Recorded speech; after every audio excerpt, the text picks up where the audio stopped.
So July 17th, 2024. I guess it's been about a week or maybe 10 days since these were transplanted into the 6-inch pots, and they're doing really well. They're very happy, very healthy growth.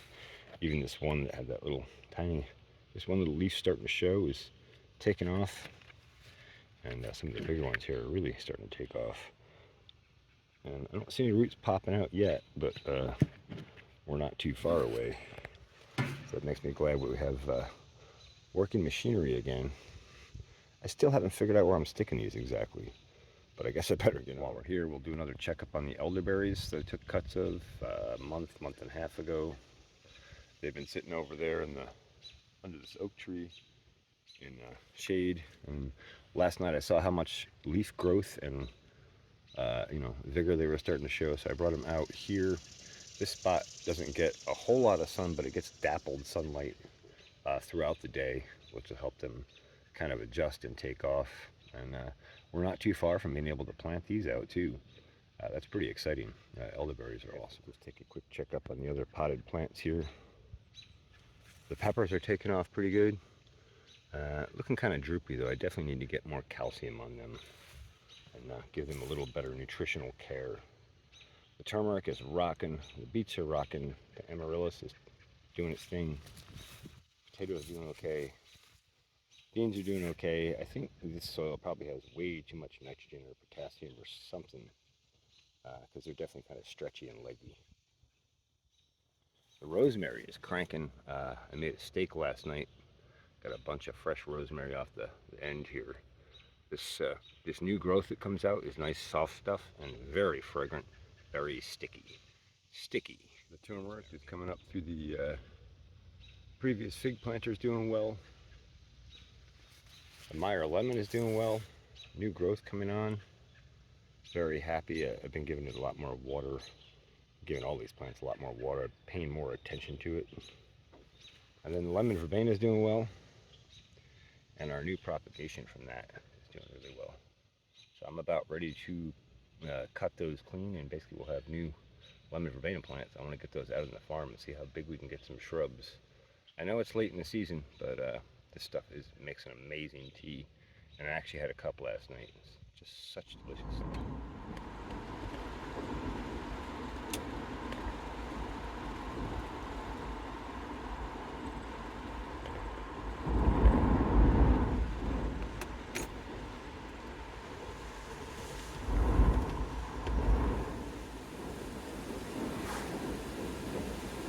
I figure we'll go take a look at the farm and see how much rain we got, how that newly cut up area looks.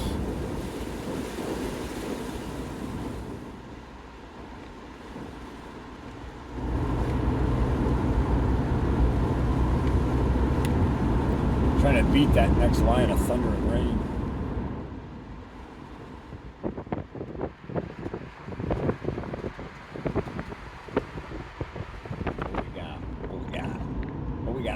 What we got? We got lots of rain. We got some rain. That soil's looking nice and dark. I think we might have got some good rain. Got puddles around. It's looking good. Let's have ourselves a look-see. Oh yeah, we got good rain. We got the soil moisture. Kicking to the toe of the hill here. Yeah. We got good moisture out of that one. That's awesome. So, that is the rain we needed. And I'll show you here on the radar. There's more coming by the look of the radar. We'll see how it plays here in the Hudson Valley. Sometimes we get mist, but we got enough rain to keep our potatoes rocking and rolling. And now I can come back and target a specific foliar feed to enhance their health a bit. And hopefully we can knock out these Colorado potato bug wolves. So we'll just give you a shot from the middle of the row here. These plants in this zone where the soil is really nice, I mean, there's a distinctive difference. They're very robust, and with that rain, there's been an explosion of growth just between yesterday and today, if not just this afternoon. I don't really know because I wasn't up here this morning, but yeah. Really nice to see plants growing at this rate and with this kind of vigor and vitality. And I can't wait for people to try these potatoes, because the last time I grew potatoes as well, people are still ranting and raving about they never had potatoes that tasted like that. Yeehaw! Well, it's definitely muddy, greasy underneath my tires, that's for sure. Let's get out and have a look at how wet this is, because I don't dare drive on it. I might sink right in. Alrighty, here we are. And yeah, we got good rains. Soil's nice and moist. I mean, this isn't where you kick it and you get dry underneath. You got good moist soil. And look at that beautiful aggregate in there. Look at those nice little soil balls all through there. We haven't done too much damage to the soil in disking it. That's a good sign too. We want to preserve that aggregate and preserve that soil. And now that I've got some buckwheat seed, when this dries out enough, I can get back in here with a disc and drill that seed in. I'll put some seed in here, and this is going to turn into a thriving green block. And if I can, I'll come back and do some foliar feeds on that cover crop and really enhance the soil building capacity. And you'd be amazed what we can do by next season. So again, stripping fence posts out of this line and then wanting to clean up the brush from it. And then we have a nice roadway up the side edge of our fenced area. And I'll show you our little experiment here. You can see it's not burning all that hot, but pretty amazing that in, a minute and a half with a lighter and very little time and energy, you can get that burning even when it's soaking wet. That's a great survival tool if you need survival fire out in the woods, or you're lost or isolated or whatever. But it can also be a huge, huge detriment. You could burn yourself down real easy with the wrong move. So we have to be really careful around these dry juniper stalks. These are no kidding, like gasoline tinder.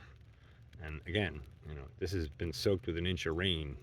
It stopped raining like an hour ago, and that stuff's burning decent considering it was soaking wet.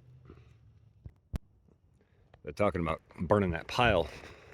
It's all the stuff that I cleared out of here that I dug out with the Massey Ferguson with the hoe and pushed off to the side. These trees weren't big enough to make fence posts or, to be of any real value to me directly. And they're kind of a mess from being pushed off to the side. I just had to get them out of the way. So it's this giant pile of mess that I want to get rid of and burn down. But again, I don't want to endanger having a fire get out of control. And so now, as you see how big this pile is, and consider that if all that burns like gasoline rapidly, yeah, you'd be putting off a lot of heat and you would easily set something else on fire. And that's a big mistake we don't want to make. We're here to preserve and encourage and grow nature and build soils and build land and build microbial communities. Burning it down is not what we're trying to do. And that doesn't mean nature doesn't have a burn down technique for resetting, because she sure does. Look at those wildfires, boy. They reset everything. And in fact, some trees won't even germinate seed until there's been a wildfire through. So, it's a natural tool you could use, just not one I want to use here. And we're not on that sort of scale here. And of course, we have residential people around here and others who are trying to live in harmony. Well, Bernie, final day here. We come back to town from getting the U-Haul, and you can't see the mountains. And it's not because of clouds, it's because of smoke. Real heavy smoke. Moving in from the mainland. A couple active fires here on Vancouver Island. Not looking good. Well, and here we are after the rain, and I've been pointing this out all season about how this is the low spot, the wet spot where moisture comes down in, and like the only place anywhere around that we've been anywhere so far here, anywhere on the farmland, that we see a puddle showing up right here. And what did I talk about? That key point running down through here. Yeah, look how green all that is right in there. That's where we got a lot of water that comes down through here, and it's not necessarily visible, but the results of it are visible, and that's what tells us so much about it. So we're going to enhance that feature and turn that into a real asset here. And again, I guess we'll just talk about how I see that coming downhill here. And then there's this little spot in here where everything is nice and green. It's a little bit lower spot between the toe of the hill up here, the slope of the hill there, the channel coming down there, channel so to speak. And then it comes up into this spot and it rises up a little bit on this side over toward the rock ridge. Over here, we're going uphill a little bit. And down here, we're coming downhill a little bit. And there's just this kind of little key low point in here. Yeah, you see this low spot. And that low spot runs down off this way, sort of, right? And what I found out, I talked to one of the neighbors a few weeks back, a month back, something like that. And what he told me was that at some point, they took a chisel plow down through this property and ripped a chisel plow cut.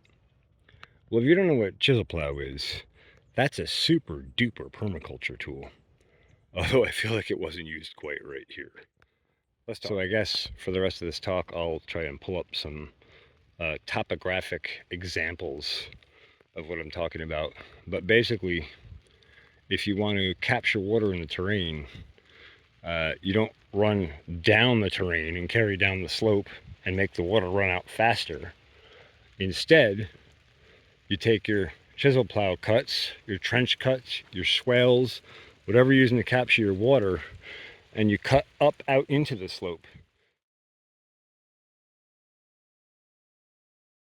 So that you send water back out into the slope, and it makes it very difficult for the water to come down the slope. And then that way you're charging the whole aquifer, the whole soil profile with moisture, rather than giving it a way to channel out and drain away. Because remember, water runs downhill.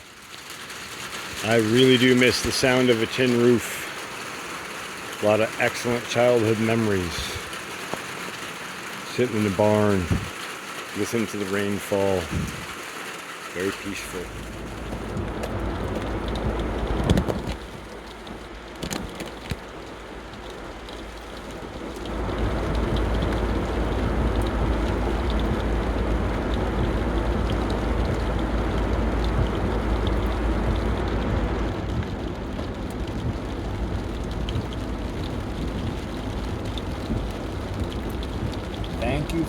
Thank you. Much needed rain.